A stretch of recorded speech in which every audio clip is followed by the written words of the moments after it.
Baik, terima kasih. Selamat siang atau selamat sore semuanya.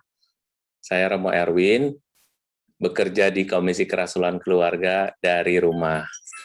karena karena belum bisa di katedral ya biasanya saya tugas, tapi kali ini di rumah, tapi masih bekerja untuk kerasulan keluarga. Dan tema yang kita bawakan sekarang ini itu adalah tema yang menurut saya salah satu sumber yang membuat keluarga-keluarga di seluruh dunia atau ya di Indonesia aja deh, dikecilin lagi di Jakarta aja gitu ya, yang jadi bermasalah. Sebetulnya ya godaan itu selalu ada sih. Kalau kita mau ngedeketin juga bisa ya kan. Misalnya kalau mau cari godaan, ibu-ibu ke pasar, ya ke mall gitu. Udah pasti godaannya ada. Udah pasti ada aja, pokoknya ratusan ribu pasti keluar deh kalau mau ke mall gitu ya. Tapi kalau nggak ke mall ya nggak ada yang keluar. Dan juga jangan buka pedia-pedia gitu ya, jangan juga beli-beli, jangan buka.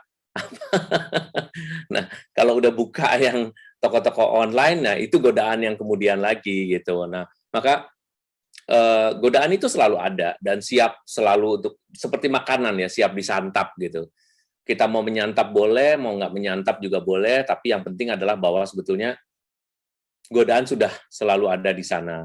Nah, tema yang paling bagus itu adalah melihat godaan di masa prapaskah ini sehingga kalau kita mau ngaku dosa tuh kita udah tahu sebetulnya kita tuh mau mengarah kemana gitu. Atau artinya kita tuh melihat diri kita itu dari sisi yang mana yang sering saya merasa jatuh gitu. Tapi ini percaya ini bukan bukan sesuatu yang katakanlah bukan rumusan kalau mengaku dosa ini bunyinya dosa ini apakah saya bukan ya, tapi konsentrasinya memang pada hal godaan. Oke. Nah, para ibu ini pernah tergoda nggak ya? Wah, pertanyaan yang sebetulnya basa-basi sih. Karena pasti Anda dan saya semua yang ada di sini pernah tergoda dan pernah digoda, ya. Pernah jatuh dan pernah bertahan pasti ya.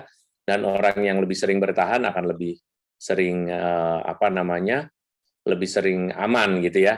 Sedangkan orang yang lebih sering tergoda biasanya lebih sering nyesel, merasa bersalah, merasa berdosa, kok tadi bisa buat begitu, merasa udah salah langkah, dan itu kalau ngaku dosa sampai nangis-nangis, sampai habis sapu tangannya, sampai romonya bilang kelamaan, aduh kamu ngaku dosanya lama banget, apa kamu ngaku dosanya kok lama udah gitu nangis gak selesai-selesai. Oh, karena apa? Karena kita merasa sungguh-sungguh bersalah. Oke, baik. Untuk mempersingkat, jadi saya mau masuk ke topiknya. Nah, topiknya itu ya godaan. Saya sebetulnya temanya godaan, tetapi saya ingin menambah dengan kata godaan dan aku, ya. Bentar, saya kecilin dulu di sini. Semoga Anda melihat saya. Silahkan diatur supaya sebelahnya saya, sebelahnya ini supaya kelihatan sayanya lagi menjelaskan gitu. Godaan itu terkait dengan aku sebetulnya. Jadi nggak ada kita tergoda karena apa? Karena dia tergoda, nggak ada tuh. Kalau dia tergoda ya dia tergoda sendiri. Kalau kita tergoda ya berarti saya yang tergoda. Tergoda apa? Tergoda ikutan dia gitu. Nah, kebanyakan orang memikirkan bahwa godaan itu sesuatu yang di luar kita ya. Tapi sebetulnya saya mengatakan godaan itu sudah ada karena semua orang itu punya keinginan, semua orang punya kemauan, semua orang juga punya harapan, semua orang punya kebutuhan, ya kan? Nah, maka godaan bisa menjadi sesuatu yang melekat dalam diri kita. Godaan untuk makan misalnya, makan enak. Ada kan nih kalau saya lihat nih kalau Pak Sutri ngobrol sama saya suka begini, terus Bapak senangnya apa? Saya tanya sama itu. Ibunya langsung jawab, oh kalau dia mah senangnya makannya yang enak-enak Romo, kalau kasih makan yang nggak enak dia langsung marah Romo. Misal gitu. Jadi harus yang enak. Nah itu kan suatu kebutuhan yang ditambahkan. Karena kalau kita makan ya bisa aja sih sometimes nggak terlalu enak juga nggak apa-apa sebetulnya. Karena makan itu sesuatu kebutuhan, tapi bukan kebutuhan untuk makan enak, itu beda lagi. Atau mungkin kebutuhan untuk dipuji ya. Nah, kita tergoda untuk semua orang memuji kita. Kita tergoda untuk mengumpulkan banyak likes, itu juga yang misalnya ibu-ibu yang temennya di Instagram 200, ya kan? Terus minta likes-nya sampai 600, ya ngimpi lah gitu. Berteman aja sedikit, mintanya likes-nya banyak. Tetapi kan itu godaan kita untuk mengumpulkan likes itu banyak. Buktinya apa? Kita mengumpulkan makanan ini kali, saya masukin supaya jadi apa semangat untuk orang lain memberi likes ya. Atau juga ini apa namanya saya foto begini model pose begini siapa tahu orang kasih likes gitu. Nah, kalau masih begitu-gitu sih masih enteng, tapi lebih dari itu sebetulnya yang kita maksudkan di sini itu lebih dari sekedar godaan-godaan seperti itu ya. Yang memang kalau dibiarkan godaan tadi juga bisa mengarah ke godaan yang lebih besar. Nah, mari kita lihat sejarah godaan. Dilihat dari sejarahnya, sebetulnya godaan itu sudah ada sejak manusia diciptakan, ya, seusia sejarah manusia di dunia ini. Coba kita lihat dalam Kejadian 3 ayat 13. Kemudian berfirmanlah Tuhan Allah kepada perempuan itu. Mohon maaf ini perempuan dipakai ya. Apakah yang telah kau perbuat ini? Jawab perempuan itu, ular itu yang memperdayakan aku, maka aku makan. Jadi kata memperdayakan di sini dipakai untuk mengganti ular itu yang menggoda aku. Memperdaya itu berarti saya karena dia tidak berdaya gitu. Maka memperdaya. Tapi sebetulnya kan kenapa saya tidak berdaya? Padahal semua kita itu dikasih daya, ya kan? Kita semua itu dikasih kekuatan. Aduh, nggak bisa banget. Aku tuh paling nggak bisa kalau ngelihat rok warna hijau misalnya, atau warna merah. Aku nggak bisa kalau ngelihat celana, apa sih namanya, celana 3/4 yang begini, yang model begini, itu paling nggak bisa, irresistible katanya. Jadi saya harus beli, nggak bisa enggak tuh. Aku paling nggak bisa lihat kue pancong, ya mungkin yang paling ringan ya. Pokoknya kalau ada kue pancong, baunya itu aja udah bikin aku pasti beli gitu. Nah itu artinya bukan diperdaya, bukan seolah-olah kita nggak kuat ya, tetapi karena kita memang tergoda gitu aja sih sebetulnya. Nah maka Eva atau Hawa juga mengatakan hal yang sama, ya. Apakah yang telah kau perbuat ini? Kata perempuan itu, ular itu yang memperdayakan aku, maka aku makan. Jadi ular dianggap sebagai suatu penyebab dari munculnya godaan itu. Godaan itu artinya selalu yang mengarahkan kepada yang salah dan jahat. Nggak ada tuh, wah aku tergoda untuk jadi lektor di gereja. Oh nggak ada, nggak bisa, nggak mungkin ya. Misalnya atau saya tergoda untuk menjadi seorang romo. Waduh, gimana tuh? Saya tergoda, berarti saya salah dong. Nah, tergoda itu bukan dari sesuatu yang salah, tetapi dari sesuatu yang tidak, bukan dari sesuatu yang benar, tetapi dari sesuatu yang salah atau tidak betul gitu. Jadi kalau kita ini tergoda ya pasti ke arahnya ke yang jelek gitu. Maka saudara-saudari atau para ibu dan juga bapak-bapak yang hadir di sini, mungkin juga ada teman-teman juga, kita harus lihat godaan itu dari banyak sisi ya. Nah, godaan adalah sesuatu yang salah yang menarik minat kita untuk melakukan atau memilikinya. Jadi kita ini tertarik untuk melakukan sesuatu atau memiliki sesuatu, itu godaan ya. Jadi nggak pernah ada godaan yang tidak menarik. Godaan itu selalu menarik. Kalau nggak menarik ya ini godaan nih. Godaan buat lo, buat gue nggak. Oh berarti bukan. Itu bukan godaan. Kalau godaan itu selalu sesuatu yang membuat saya mau melakukan sesuatu, tetapi masalahnya adalah soal melakukan atau tidak melakukan itu adalah keputusan saya. Jadi kalau godaannya itu ada, bisa. Tetapi untuk melakukannya, itu urusan lain. Jadi godaannya selalu ada, tetapi keputusan kita sebagai decision maker atau pembuat keputusan, itulah yang berbeda antara satu dengan orang lain. Oke ya. Nah, dalam Matius 7, ayat 13 dikatakan, masuklah melalui pintu yang sesak itu, karena lebarlah pintu dan luaslah jalan yang menuju kepada kebinasaan. Dan banyak orang yang masuk melaluinya. Jadi orang lebih suka memilih, udah nggak usah pusing. Ada lagi nih makanan ya, saya nggak sebut ya, misalnya no diet, no apa lagi disebutnya memang jelek ya. No diet, no maaf ya ngomongnya jelek ya. no diet, no apa, dia sebutnya, dia ngomong agak kotor gitu. Menurut saya agak kotor sih. Terus dia sebutin baru judulnya, just ini gitu. Jadi itu masalah menyangkut merek sesuatu. Nanti saya takut nggak enak. Nah, itu kan sesuatu yang mengajari orang untuk nggak usah mikir terlalu banyak. Yang nggak ada diet, nggak ada apa-apa, udah makan aja gitu. Dalam bahasa Indonesianya begitu. Nah, itu banyak. Ada lagi orang yang mau beli, mikir dulu, ini penting nggak, apa juga. Terus orang sebelahnya langsung ngomong, kamu mau beli aja ribet amat sih, udah beli aja, cuma barang segitu doang. Ya elah, cuma 5 juta gitu, mikirnya lama, lo nggak usah dipikir. Waduh, padahal buat orang ini, 1 juta aja itu juga perlu dipikir ya, tetapi ada orang-orang tertentu yang 5 juta nggak perlu dipikir. Berarti ini suatu godaan. Tetapi masalahnya adalah, saya memutuskan beli atau enggak? Atau saya memutuskan untuk berpikir sejenak atau tidak. Dan itu adalah keputusan saya. Jadi godaan itu sebetulnya bukan sesuatu yang melekat, tetapi sesuatu yang potensial. Potensial itu bisa terjadi, bisa enggak. Itu hakikat godaan. Itulah hakikat godaan ya. Nah, masuklah ke pintu yang sempit. Supaya apa? Yang sesak itu membutuhkan misalnya pertimbangan, yang sesak itu membutuhkan permenungan, yang sesak itu mungkin menimbulkan tahan diri, pengendalian diri, hemat, dan seterusnya. Atau mungkin juga menahan nafsu, menahan apa. Nah, sehingga memang itu sempit ya, membuat kita jadi kayak nggak bisa leluasa bergerak. Kalau mau apa-apa dilakukan atau apa-apa dipenuhi, ya masuklah ke pintu yang lebar gitu. Ya. Nah, godaan itu juga dimulai dari pikiran, Bapak Ibu. Jadi tidak masuk melalui sesuatu yang lain, tetapi dari pikiran kita. Jadi pertama itu membawa rasa senang. Godaan itu selalu membawa rasa senang. Aduh, bagus banget ya HP-nya, bagus banget ya ini apa tasnya. Wah, kalau ibu-ibu nih biasanya ngelihat tas nih ya. Waduh, tasnya apalagi ditambahin tuh yang produsen-produsen itu tahu tuh limited. Wah, itu semakin menggoda lagi, dibuatnya menggoda lagi. Discount 40%, only today. Waduh, itu makin menggoda ya.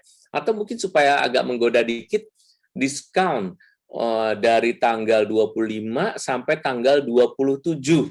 Waduh, itu tuh nanti berlomba-lomba orang. Semua orang sudah tahu bahwa orang itu bisa titik lemahnya adanya di situ. Ketergesa-gesaan itu selalu membuat keputusan orang menjadi kebanyakan salah.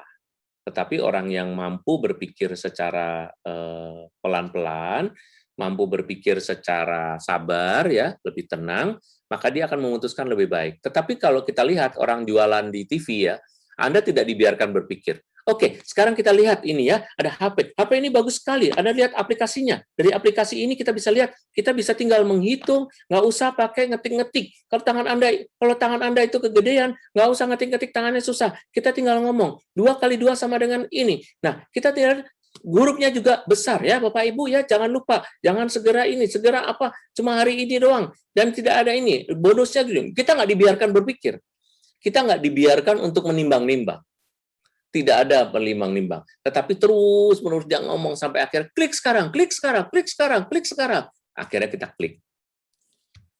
Itulah yang disebut sebagai rasa senang ya.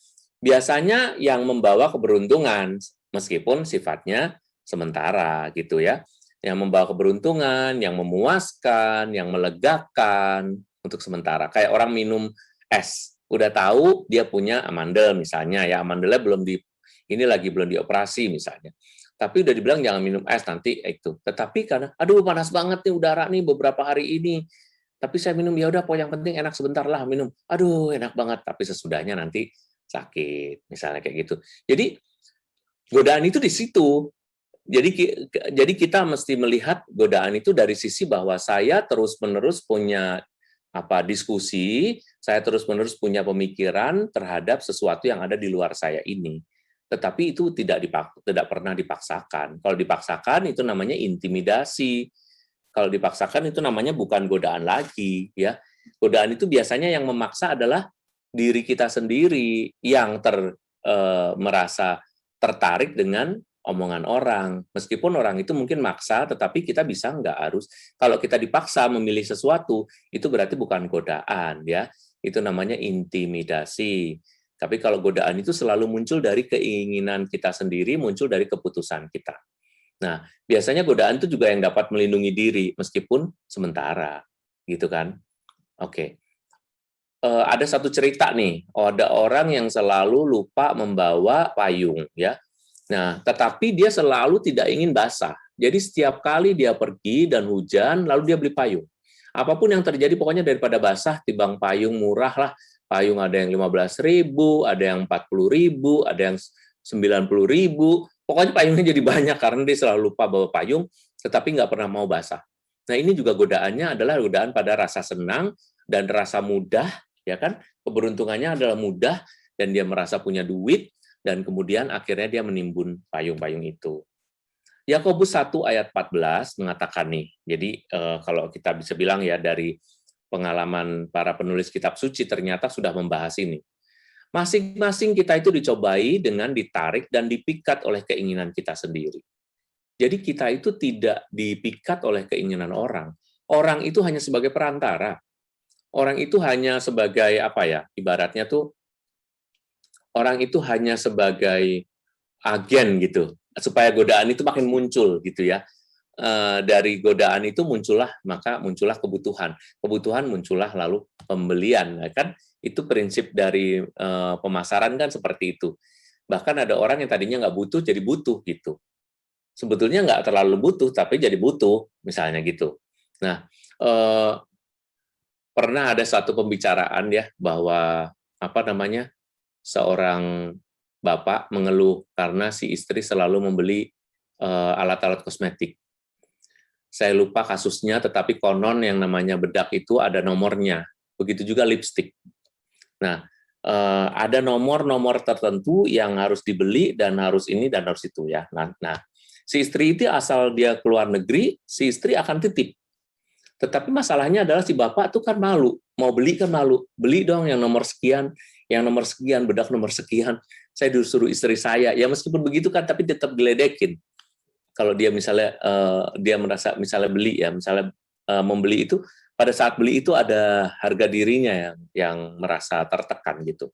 Nah, maka dia ngomong pada sesi bersama dengan saya, dia ngomong, nah saya tuh pengennya tuh dia nggak usah, kenapa sih bedak aja mesti pakai nomor-nomor gitu, udah aja beli sendiri kan banyak.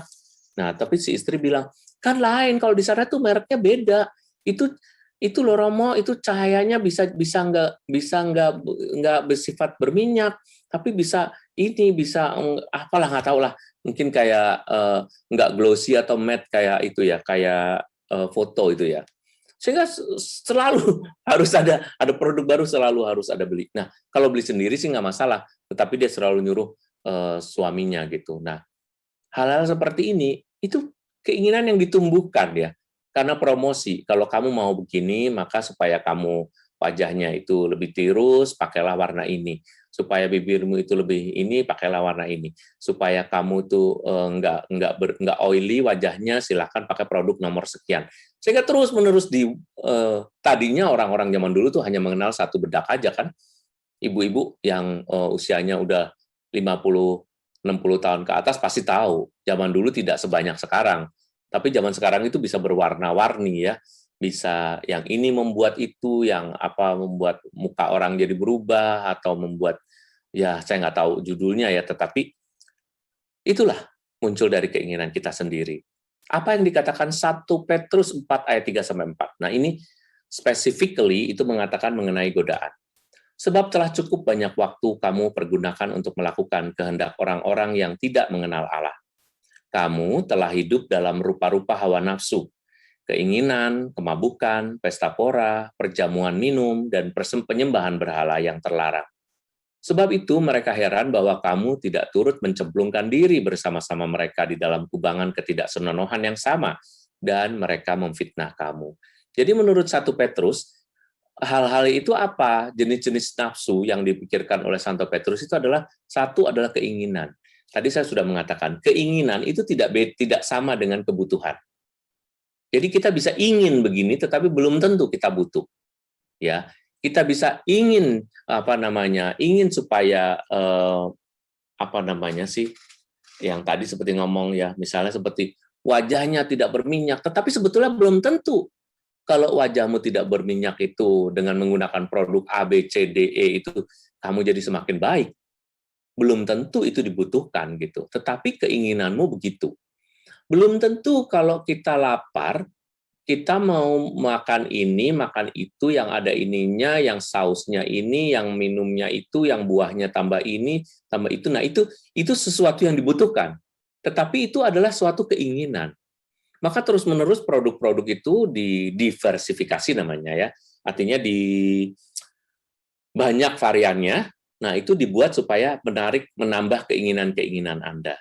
Sehingga bertambahlah juga akhirnya seperti kebutuhan.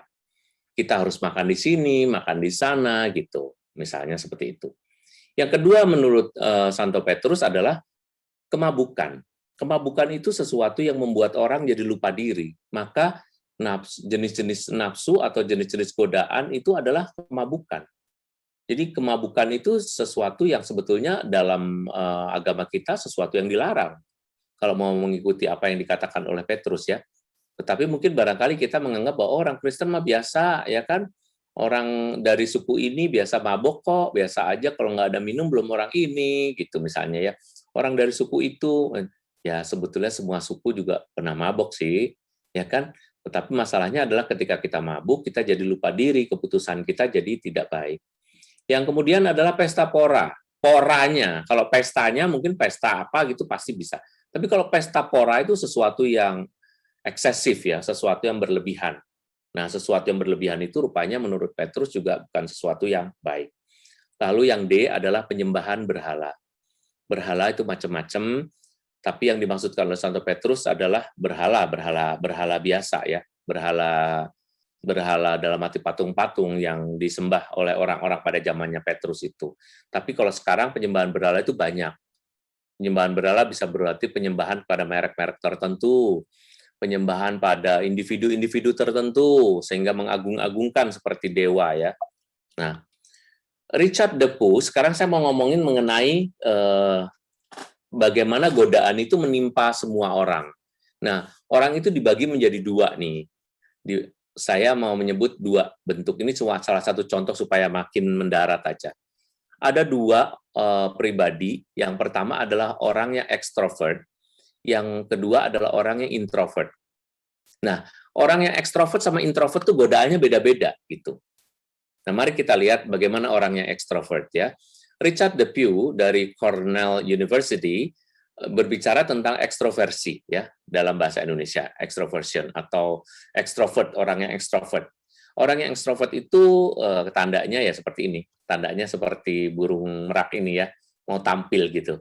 Mau tampil menunjukkan kehebatannya, dia nggak malu-malu, dia jalan di mana-mana, makin dilihat orang makin apa namanya, bulunya di belakang ekornya itu makin megar gitu, semakin senang gitu ya.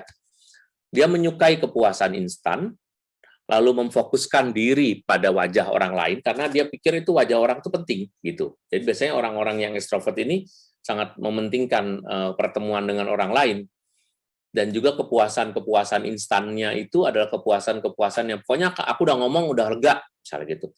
Kamu ngapain kamu ngomel-ngomelin orang di depan orang banyak itu, biarin aja, yang penting gue udah lega.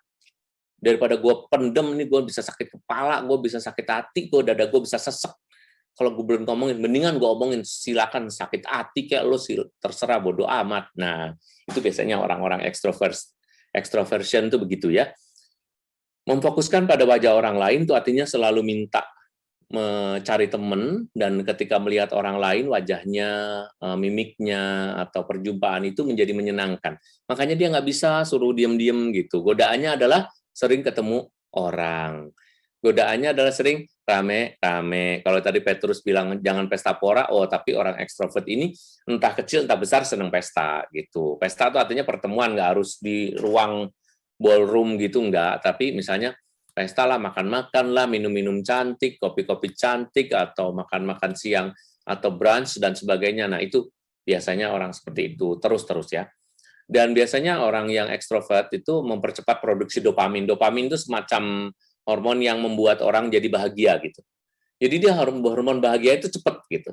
Makanya kelihatan seperti orang yang menyenangkan ya. Kelihatan seperti orang yang girang, riang gitu. Kenapa? Karena dengan ngomong, dengan ketemu, dengan berbicara, dengan diskusi dengan orang lain tuh dia dopaminnya di ini terus gitu.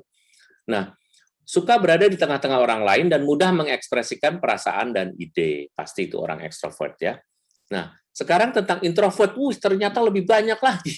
Nah, introvert ini kalau tidak berhati-hati memang bisa menjadi orang yang ternyata lebih mungkin bisa tergoda tetapi oleh hal-hal yang tersembunyi.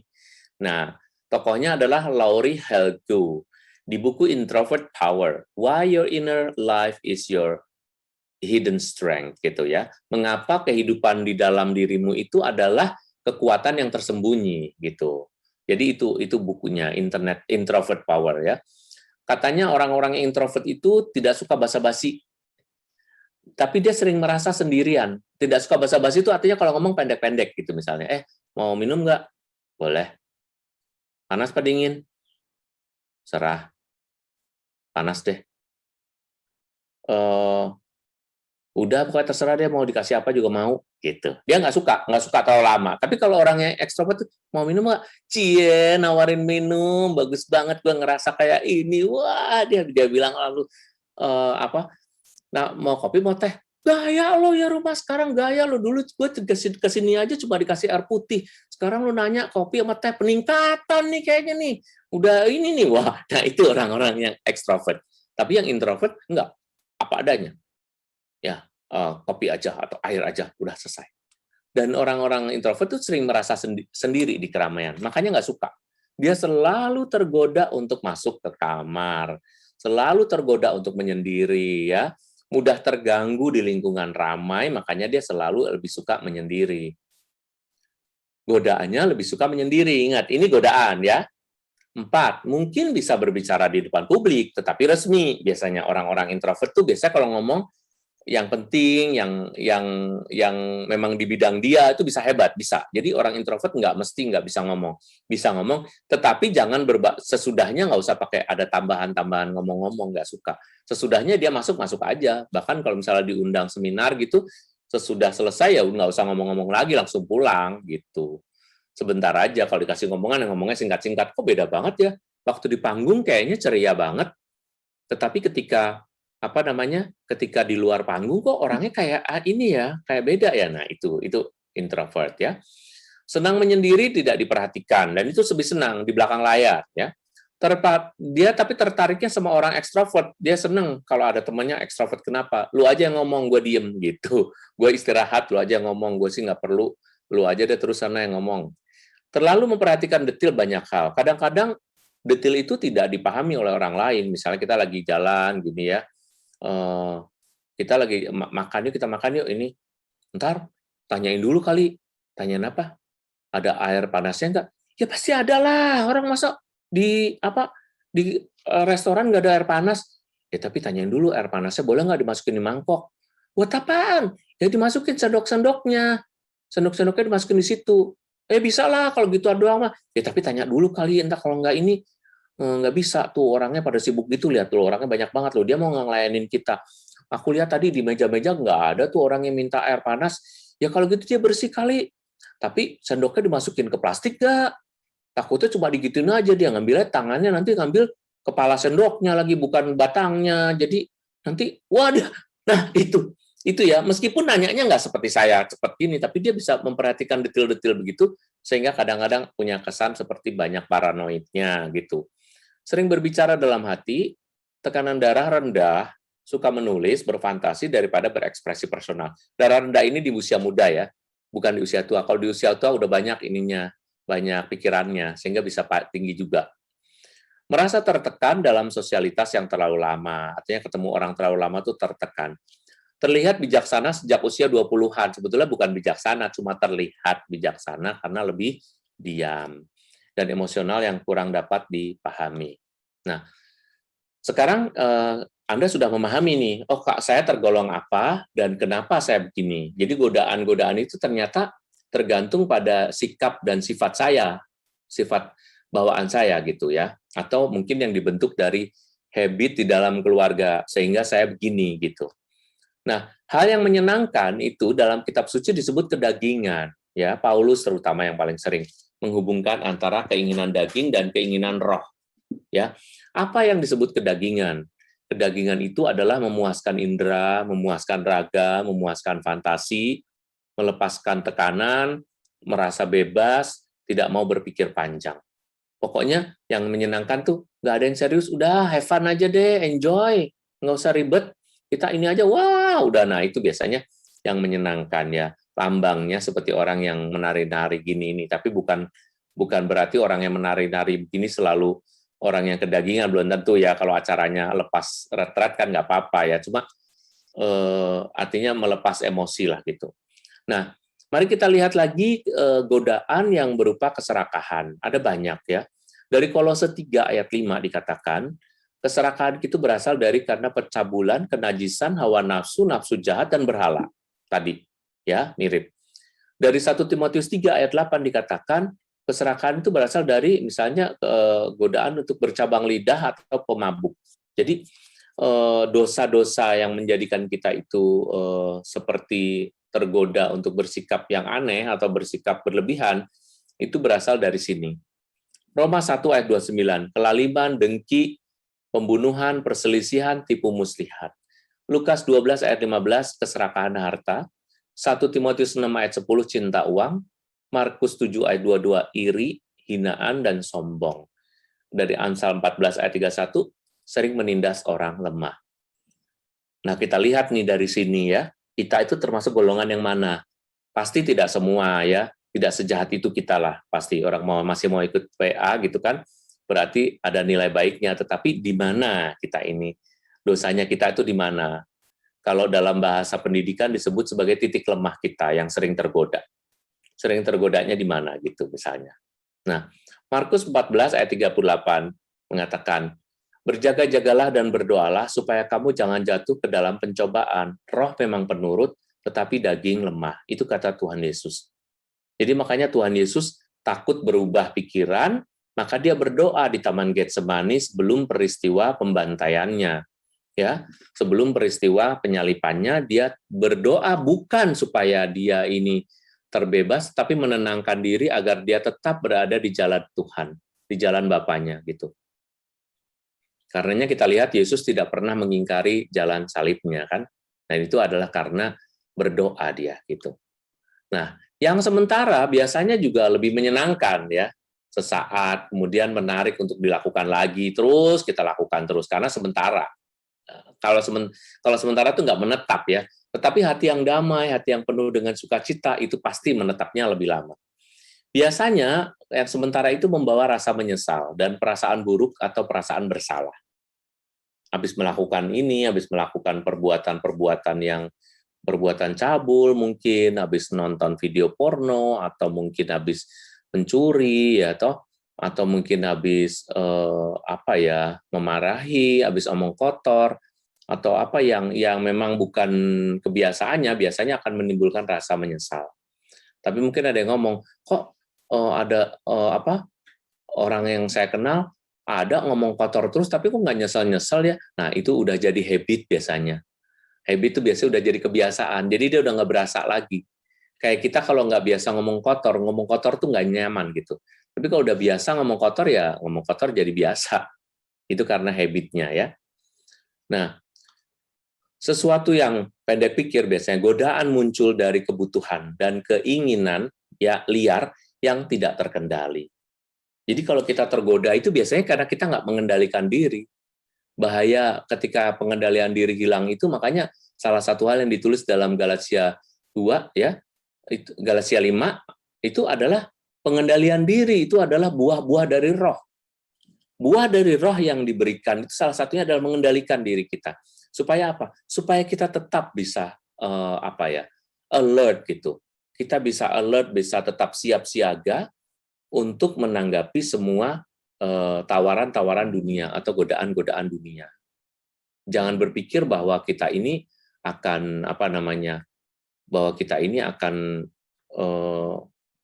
terus-terus kuat, enggak. Kita membutuhkan gitu. Kalau berdoa tuh tolong minta kepada Tuhan supaya diberi penguasaan diri atau pengendalian diri, supaya pada saat yang dibutuhkan hal itu bisa membantu kita gitu. Yang menggoda biasanya adalah yang cantik atau yang tampan fisiknya, itu yang menggoda. Ini sekarang godaan dari luarnya nih, yang menggoda berarti bukan dari kita, tapi dari luarnya. Yang memenuhi hasrat seksual itu biasanya, dosa seksual itu udah dari zaman dulu memang. Yang memenuhi mimpi berkuasa, nah dia tuh. Ya, jadi setiap kita ingin menjadi rendah hati di hadapan Tuhan, tapi pada saat yang sama kita selalu diberi godaan untuk berkuasa.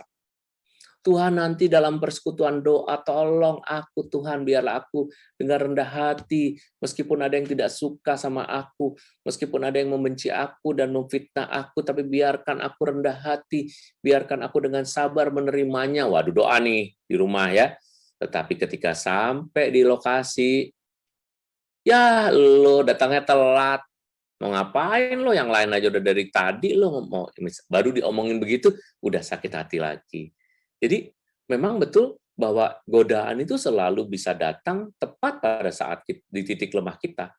Sesuatu yang kita doakan itu sesuatu yang akan diberikan sebagai tantangan buat kita.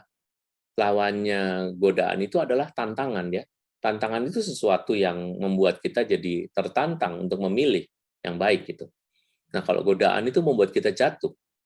Nah, atau yang memenuhi kebutuhan sensitif ya. Kebutuhan sensitif itu kebutuhan indrawi yang menggoda tuh biasanya. Aus banget, maka butuh minum. Lapar banget, maka butuh makan. Dan makannya nanti godaannya yang maunya yang enak, yang mahal dan seterusnya. Maka itu yang menggoda. Nah, secara khusus godaan itu adalah godaan seksual ya. Paling menghantui manusia, paling sering membuat jatuh, paling sering dianggap biasa, tapi paling mudah membawa penyesalan dan selalu bersifat sementara. Tidak ada orang yang puas secara seksual itu terus puasnya lama gitu, enggak. Puasnya cuma sebentar, habis itu baru nyesel. Sesudah mencapai kepuasan, klimaksnya, barulah dia akan menyesal.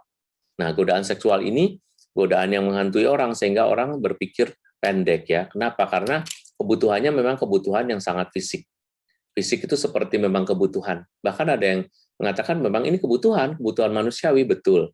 Tetapi cara mengekspresikannya itulah yang harus kita pikirkan. Apakah ini membawa akibat panjang atau tidak, misalnya seperti itu.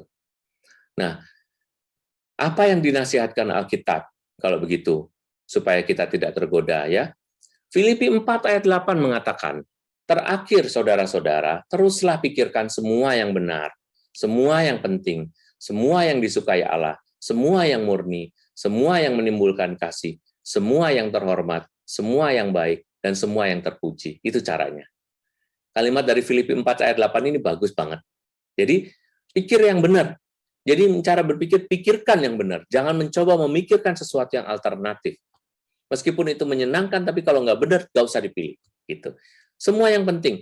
Yang ini memang penting. Kalau ini kurang penting, ya nggak usah dipilih. Tetapi kita kan memilih bukan kurang penting, tapi ini menyenangkan. Nah, maka itu pilihlah yang penting dan benar.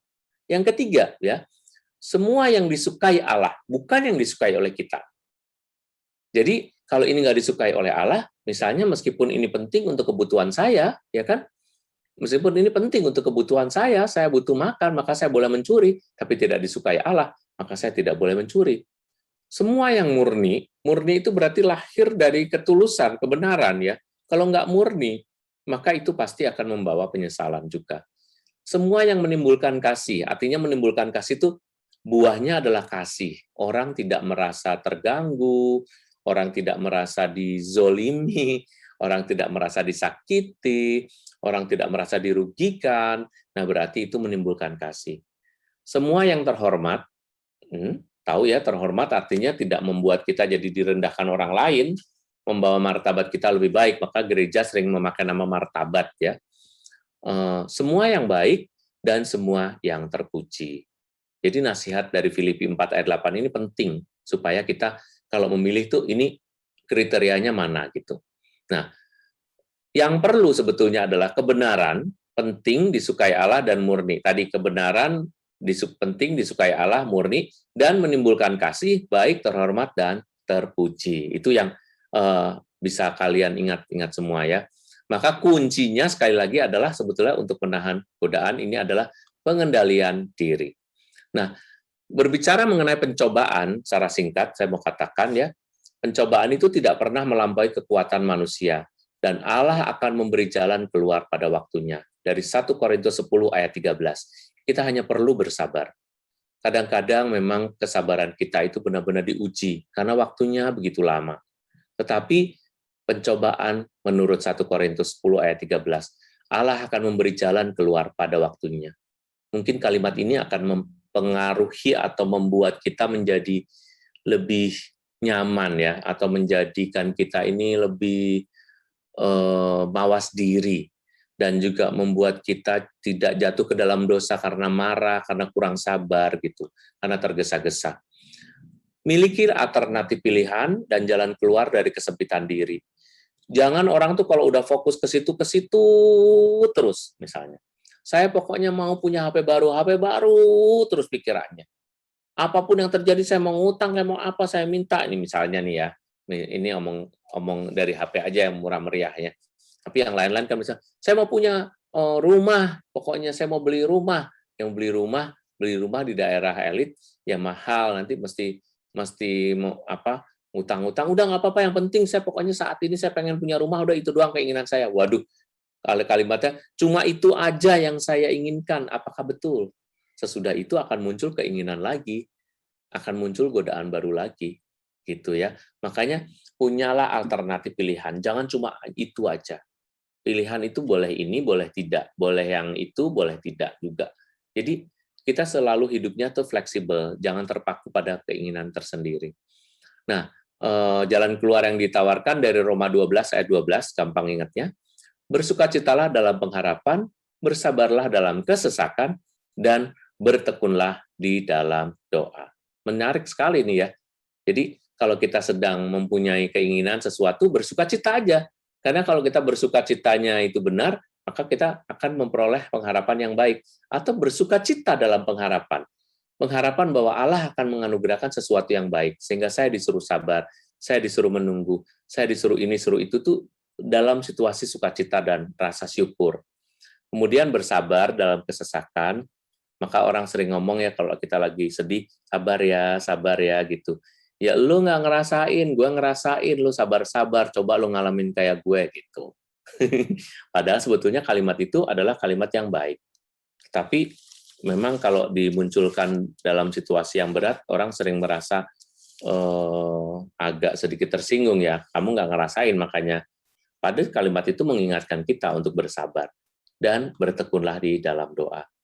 Berbahagialah orang yang bertahan dalam pencobaan, sebab apabila ia sudah tahan uji, ia akan menerima mahkota kehidupan yang dijanjikan Allah kepada barang siapa yang mengasihani dia.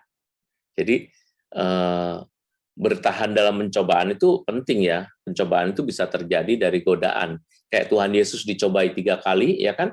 Dia mau dikasih kekuasaan, dia dibilang punya kekuatan lah, dia kemudian disuruh nyembah setan ya. Tapi dia ditolak semuanya. Enggak, saya hanya punya satu Bapa. Dan kamu tidak boleh mencobai Tuhan Allahmu. Waduh, kalimat itu kan Yesus berarti memang benar-benar bertahan untuk sesuatu yang baik dan sesuatu yang sesudahnya. Gitu. Godaan akan terus ada, tetapi pengendalian diri dalam iman akan terus tersedia. Kita yang memilih. Demikian presentasi saya, demikian renungan saya, dan kalau Ibu Bapak di sini mau ada yang menanyakan sesuatu, silahkan. Tapi yang terpenting adalah biasanya menanyakan itu bagaimana saya bisa melawan godaan saya sendiri. Jadi godaan kita itu sebetulnya, kalau yang saya sampaikan tadi kan kayak umum ya, general ya. Tapi kita itu sebetulnya punya godaan tersendiri. Kita itu punya godaan yang spesifik punya kita gitu. Jadi bukan yang tidak dimiliki oleh orang lain. Mungkin dalam hal ini saya bisa bertahan, dalam hal ini saya bisa sabar, dalam hal ini saya bisa menahan diri, tetapi tidak dalam hal itu. Kalau yang itu saya udah nggak tahan. Nah, misalnya kayak begitu. Justru sebetulnya PR kita tuh yang di situ, bukan yang bersifat general atau umum. Ya, saya kembalikan. Semoga Tuhan memberkati kita dan semoga kita bisa dalam masa prapaskah ini Tuhan memberi kita kemampuan untuk mengendalikan diri, kemampuan untuk menahan diri dalam godaan, dan kita tahu godaan apa yang selama ini menjadi momok dalam hidup kita. Tuhan memberkati. Teman-teman, Bapak Ibu sekalian, kalau ada pertanyaan silahkan. Saya bisa coba saya lihat dulu chatnya, apakah sudah ada pertanyaan Bapak Ibu semuanya. Oh, oke. Romo, ini ada yang bertanya nih, Romo. Boleh diulang antara godaan dan keputusan? Silakan. Godaan dan Keputusan. keputusan. Oh, godaan itu selalu ada buat kita. Jadi godaan itu memang ya diberikan kepada kita ya. Tetapi godaan itu sebetulnya sesuatu yang berada di luar. Yang ada di dalam diri kita itu pikiran kita untuk mengolahnya. Jadi ketika godaan itu muncul seperti buah apel ya, makanya dikatakan dalam kitab Kejadian itu seperti buah apel. Nah, kalau buah apel ditawarkan kepada kita, wah merah, bagus, ya kan isinya daging terus, dikit sekali kan, apa bijinya nggak ada gitu kan, apel itu menawan sekali. Nah, tapi masalahnya adalah ketika pikiran kita menangkap ini apel, apakah kita akan mengambil atau tidak, itu godaannya tergantung dari keputusan kita gitu. Nah, godaan itu adanya di luar, kita tapi mengambil alternatif. Kalau saya makan, ini kan apalagi cuma satu, ini perlu buat dia yang lagi nggak bisa makan, yang lagi diet, udah biar dia aja yang makan. Nah, itu artinya pikiran alternatif. Tapi kalau pikiran saya cuma satu, ada apel, ya dikasih, dimakan aja. Kalau itu namanya keputusan kita, bukan godaan itu, bukan godaan yang salah, tetapi adalah karena kitanya sendiri memutuskan untuk mengambilnya gitu. Sebetulnya lebih ke sana ya, lebih ke apa ya, katakanlah bukan karena godaannya sendiri yang salah ya, tetapi pikiran kita, cara mencernanya juga ya yang akhirnya memutuskan itu menjadi sesuatu yang benar atau tidak gitu. Ya, baik Romo, terima kasih. Intinya adalah pikiran kita itu ya, Romo ya, yang artinya kita harus mengendalikan diri kita, pikiran kita, sehingga apa yang kita putuskan, respon kita terhadap godaan itu, Betul. apakah akan membawa dampak yang buruk atau tidak gitu ya. Iya, ya. Oke, ada seorang ibu nih, Romo, yang bertanya, saya memiliki luka batin terhadap orang-orang yang suka mengatai fisik saya. Jadi ketika fisik saya disindir sedikit saja, rasanya sangat sakit hati dan dendam. Betul. Apakah jika luka batin saya sembuh, lantas hinaan tidak akan lagi menjatuhkan saya kepada dosa dendam? Silakan, Romo. Ya. Jadi sebetulnya kayak itu titik lemahnya, berarti di titik sebetulnya itu masalah lain ya. Itu persoalan luka sebetulnya, namanya luka emosi ya, yang kena emosi kita gitu. Jadi bukan persoalannya ada pada masalah dia mengatai saya. Kalau saya misalnya yang badannya biasa-biasa aja, orang ngatain, misalnya ada orang bilang nih, antar temen udah kenal dan saya merasa diri saya cakep, kemudian ada orang ngatain, muka lu kayak monyet, ya biasa aja buat saya. Tapi kalau benar-benar misalnya saya penuh bulu, kulit saya mungkin maaf, ini bukan body shaming karena pertanyaannya mengenai body ya kan. Misalnya kulitnya gelap atau hitam, lalu ada ini, dan memang ada mendekati unsur-unsur monyet misalnya gitu, lalu kata monyet, ya pasti akan tersinggung. Kenapa? Karena menyentuh gitu, menyentuh emosinya. Maka biasanya kalau sentuhan-sentuhan ini akhirnya adalah kita sendiri yang harus mempunyai pikiran alternatif. Pikiran alternatif yang saya sebutkan itu sangat penting loh, meskipun tadi tidak saya highlight ya. Karena kalau begitu kita punya pikiran alternatif, berarti kita bisa merayu diri kita sendiri. Nah, ini kalimat yang penting juga. Rayu dirimu sendiri. Dia ngatain monyet, dia pasti karena tidak pernah merasakan seperti saya. Jadi kalau dia keluar, itu hanya keluarin diri saya. Dianya nggak susah, kenapa saya yang susah? Dia mungkin udah habis ngomong, lupa. Saya masih inget-inget lah, saya udah disakiti, masih saya harus menderita, mikirin lagi sakit, nanti saya yang sakit lama-lama, berarti ya biasa aja kali, terima aja memang saya mungkin fisik saya kayak begini. Nah, mungkin itu nggak enak, godaannya adalah memarahi dia, atau mungkin kita punya godaan, kalau bisa gimana caranya supaya lo ngalamin seperti saya. Kalau kamu ngalamin seperti saya, pasti kena. Gue sumpahin lo, misalnya kena ini, gue sumpahin lo gitu. Biasanya kan gitu godaan kita jadinya kan.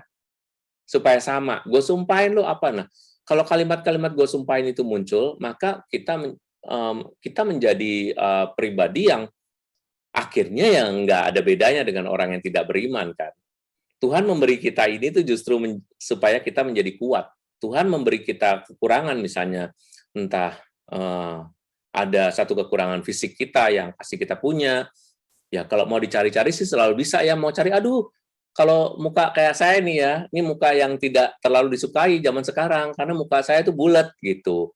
Orang yang disukai itu mukanya tirus, kalau kayak saya mungkin ibu-ibu udah, waduh, pakai shade-shade yang supaya ininya jadi tirus gitu. Terus juga kalian aja bisa pakai behel supaya rata. Gigi saya nggak rata. Kalau saya nyari kekurangan saya, terus tiba-tiba ada orang, tapi saya misalnya saya merasa bahwa gigi saya baik-baik saja, ya orang ngomong, ih giginya tuh berantakan kayak berebutan mau keluar.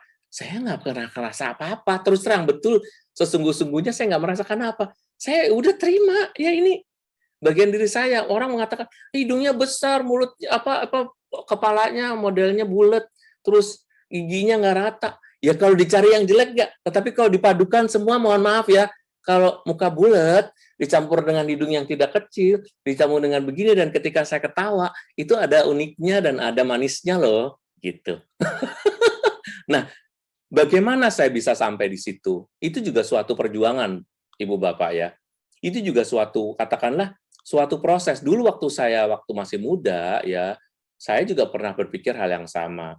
Ya, ini misalnya ya, kok kenapa ya kulit saya nggak kayak orang-orang? Kenapa saya harus berkulit putih? Kenapa saya harus matanya sipit gitu? Itu dulu pernah menjadi masalah ketika di era-era itu, ya misalnya menjadi ini sebetulnya masalah rasial ya. Masalah rasial ya Cina, Cina, Cina misalnya kayak gitu. Itu menjadi rasa sakit tersendiri buat saya. Ketika muncul Cina, ada kata-kata itu aja udah nggak enak gitu. Saya mengolahnya. Dan ini sebetulnya kesempatan untuk saya di masa ini supaya saya jangan menyumpah-nyumpah dia, tapi karena dia nggak tahu. Nah, seperti kalau akhirnya saya nggak bilang bahwa saya seperti pasti jauh banget ya dari Tuhan Yesus. Tapi bagaimana seorang Yesus sampai mengatakan, Tuhan ampunilah dia sebab dia tidak tahu apa yang dia perbuat.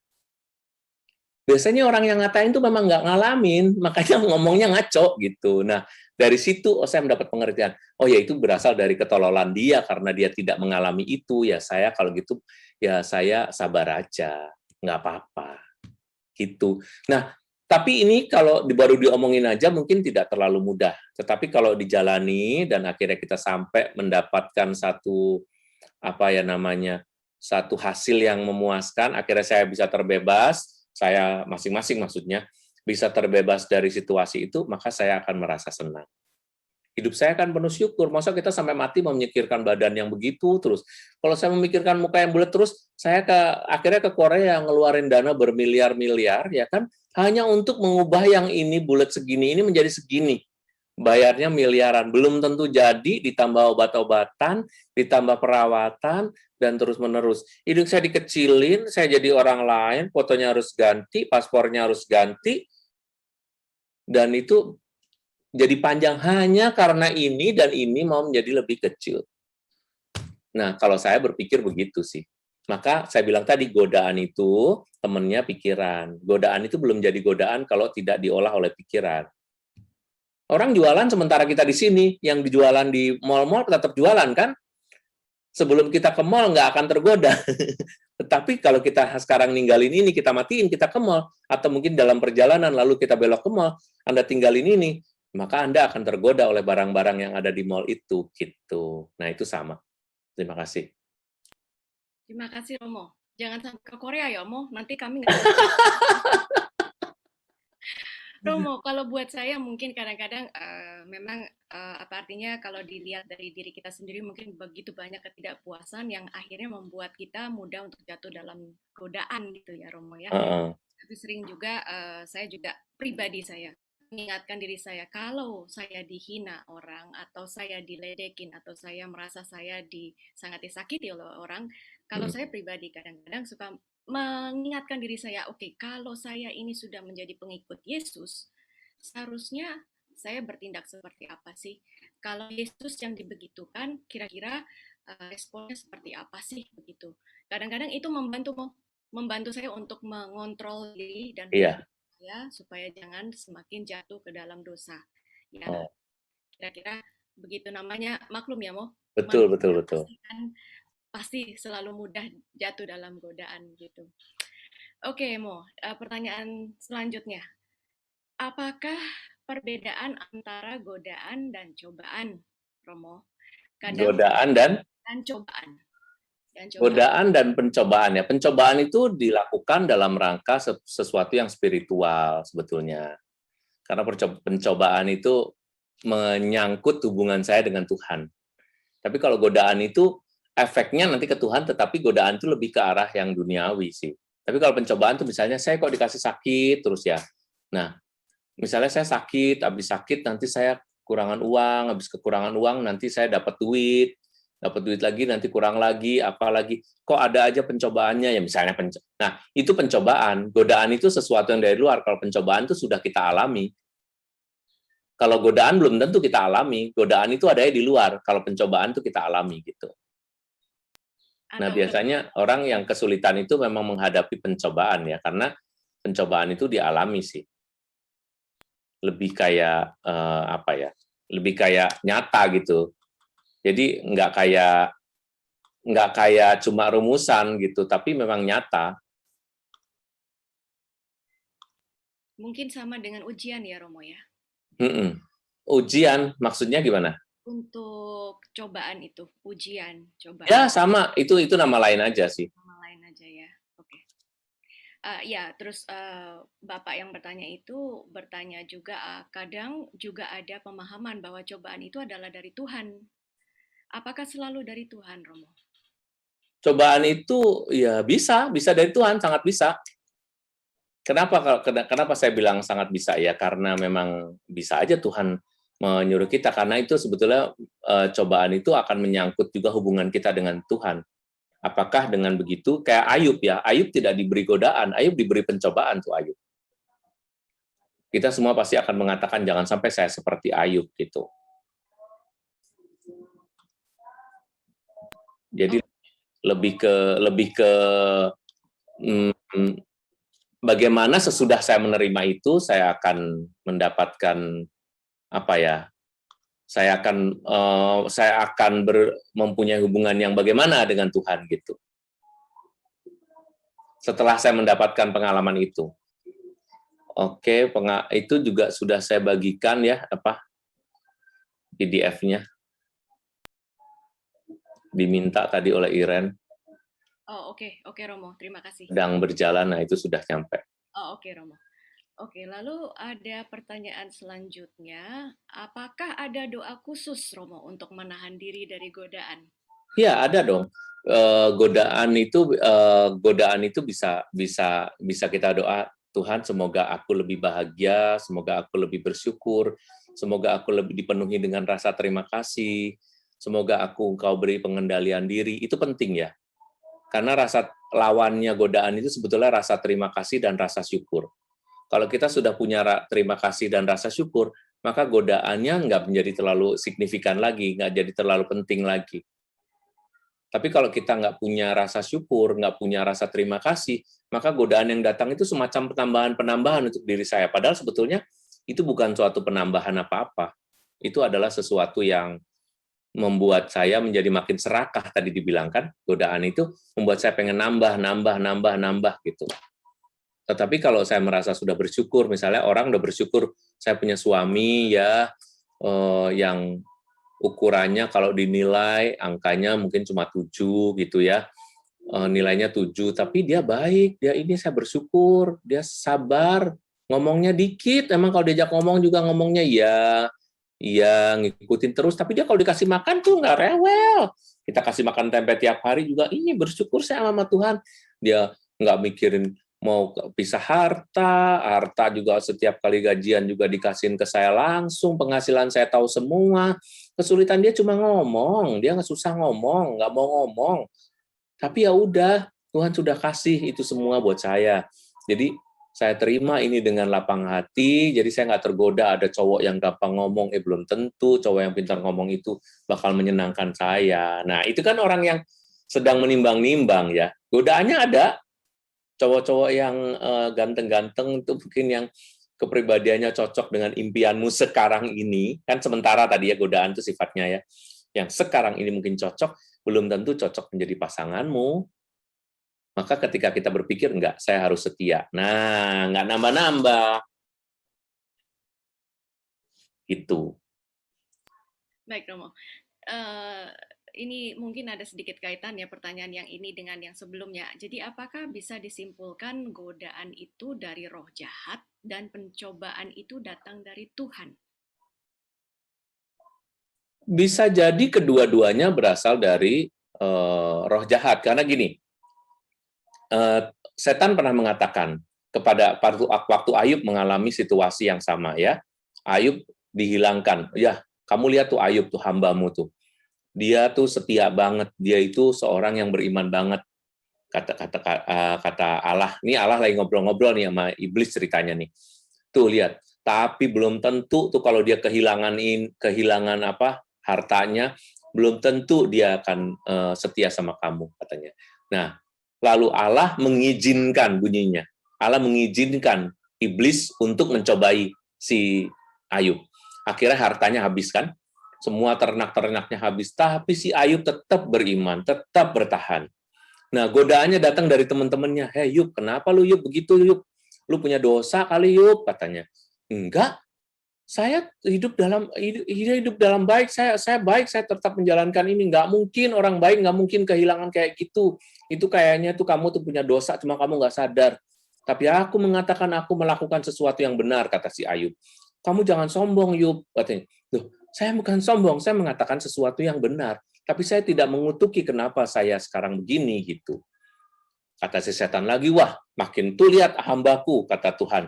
Kata Allah, hambaku tuh cocok banget, bagus banget. Tapi kata setan bilang gini, coba aja kalau suruh anak-anaknya, istri-istrinya ninggalin dia, habis pasti dia akan. Jadi coba aja dia datengin lagi. Akhirnya istrinya pada pergi, anaknya pada mati. Apa yang dilakukan oleh Ayub? Ayub tidak berbuat dosa. Sehingga akhirnya Tuhan mengembalikan semuanya berlipat-lipat. Anaknya juga, istrinya juga dapat, anaknya juga bertambah, gitu ya. Hartanya bertambah, ternaknya bertambah. Cerita Ayub itu seperti itu. Jadi, dari mana pencobaan itu? Bisa jadi atas izin Allah memang, tetapi bisa jadi karena iblis ya kan, yang menggoda kita gitu. Godaan menjadi pencobaan. Romo, ada yang bertanya, Romo. Bagaimana cara menghadapi kalau orang terdekat kita, misalnya keluarga atau kerabat yang selalu membuat kita jatuh dalam godaan? Silakan, Romo. Gimana pertanyaannya diulang? Bagaimana cara menghadapi kalau orang terdekat kita, misalnya keluarga atau kerabat yang selalu membuat kita jatuh dalam godaan? Kerabat yang selalu membuat kita jatuh dalam godaan apa dulu nih? Jadi godaannya yang jelas dulu ya. Godaan apakah saudara kita itu menggoda saya karena saya selalu diajaknya untuk minum-minum gitu misalnya, karena kerabat sendiri ya misalnya. Loh, siapapun itu di luar diri kita itu cuma statusnya saudara, even sedarah kita aja, kalau dia menggoda kita untuk melakukan sesuatu yang salah, boleh kita tolak loh. Jadi itu kan di luar diri, cuma statusnya sebagai kerabat dan dekat dan sering ketemu gitu aja. Tetapi dia tetap tidak berkuasa atas diri kita. Keputusan Tuhan tidak akan menyalahkan si penggoda itu aja, tetapi dia akan menyalahkanmu yang akhirnya memilih untuk jatuh gitu. Ya, jadi lebih jangan termakan oleh ini karena digoda oleh ini. Itu sama seperti Adam mengatakan, "Kamu kenapa makan buah itu? Bukan aku, perempuan ini loh yang nyuruh." Gitu. Ya kan? Nah, sama si Hawa juga bilang, "Bukan aku, ular ini loh." Itu sama seperti kalau kita menerima tadi, "Ini bukan aku, ini keluarga." Ya, Kak, keluarga kenapa? Iya, bukan keluarga, ini keluarga dekat. Tuh, nyalain lagi sama. Adam menyalahkan istrinya, ya kan? Si istri menyalahkan si ular, siapa lagi orang akan tidak bertanggung jawab atas dirinya gitu. Jadi sebenarnya Romo, pada dasarnya kita selalu punya alternatif nggak sih Romo? Pada dasarnya kita selalu punya alternatif di dunia ini.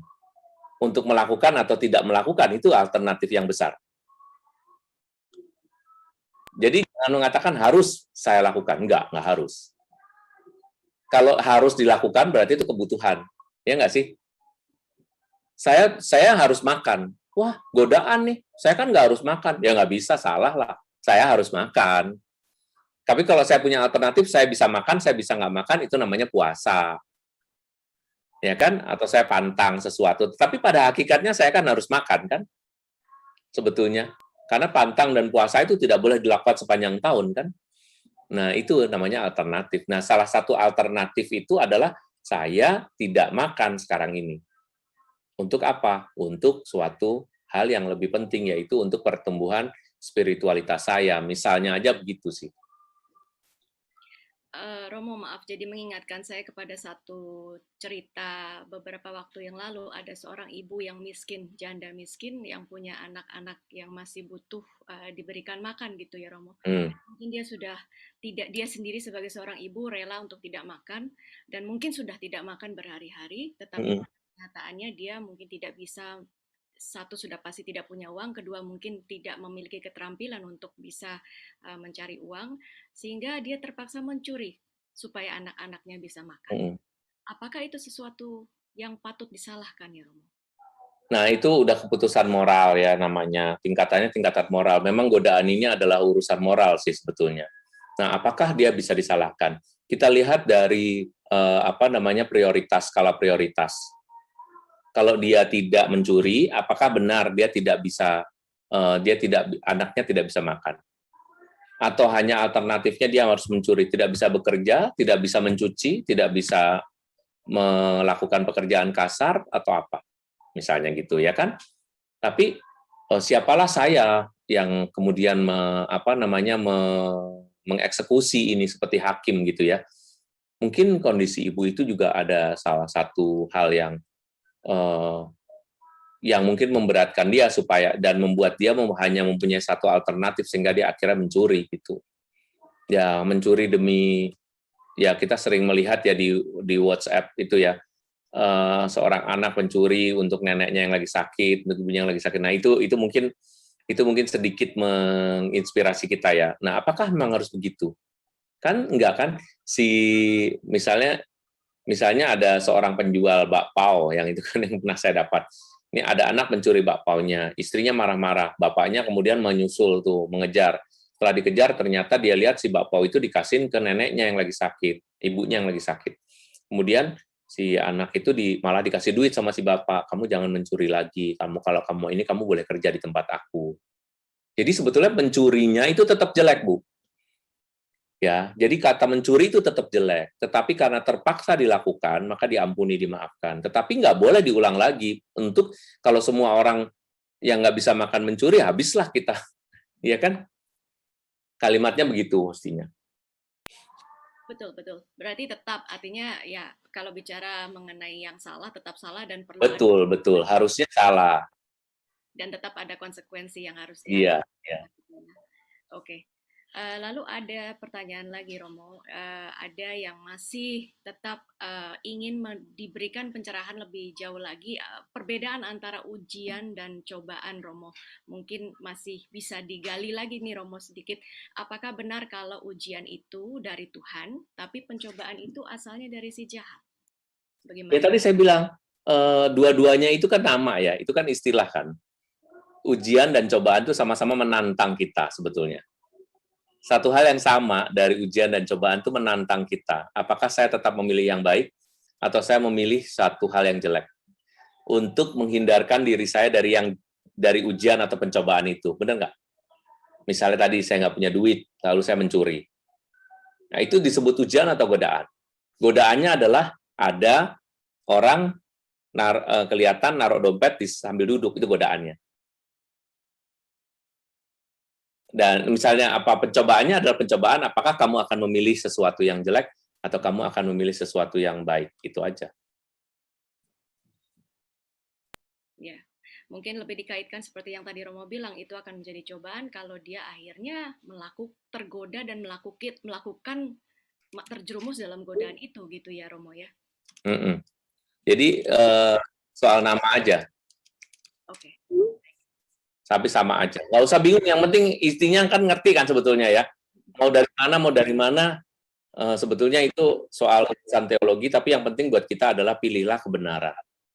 Oke. Itu yang jauh lebih penting, pilih kebenaran. Mau dari Tuhan, mau dari yang jahat, tapi sebetulnya godaan ya sifatnya sementara dan kita harus punya pikiran alternatif, itu aja. Oke, Romo. Ada satu pertanyaan juga dari seorang ibu, apakah keinginan untuk lebih baik dari orang lain, tetapi dalam hal positif? Contohnya, orang yang suka berolahraga, ingin lebih kuat dari temannya. Apakah itu termasuk iri hati dan godaan? Saya pikir bukan ya Romo ya, kalau menjawab dari pertanyaan ini. Itu namanya kompetisi. Kompetisi itu halal dan kompetisi itu sifatnya sehat.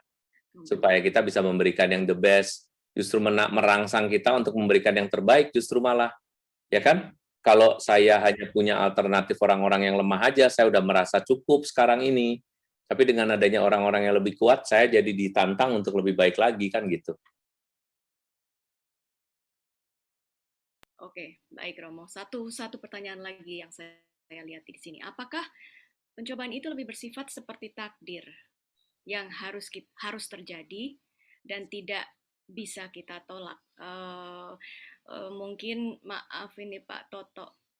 Oke. Sementara godaan adalah sesuatu yang bisa kita hindari. Ya, kembali lagi tadi ya, sudah kita bahas cukup banyak tentang definisi antara pencobaan dan godaan. Ya. Barangkali sudah dijawab sekalian tadi.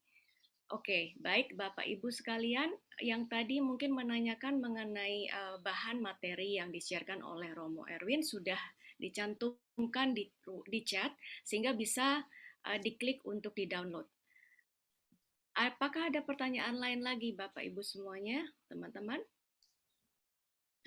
Mungkin tidak ada, Romo Erwin. Kalau tidak ada, saya akan kembali mengundang tim pujian. Terima kasih semuanya.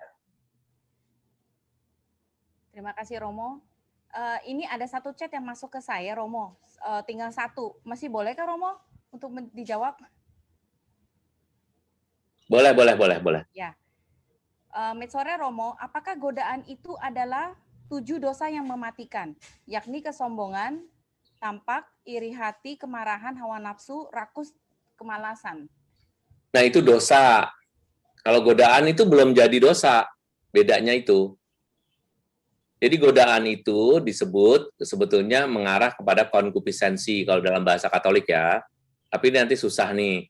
Konkupiscensi. Konkupiscensi itu berarti saya bisa memilih A, bisa memilih B. Ya. Tapi ketika saya sudah memutuskan, nah itu jadi dosa. Nah, dosanya yang tadi 7 itu.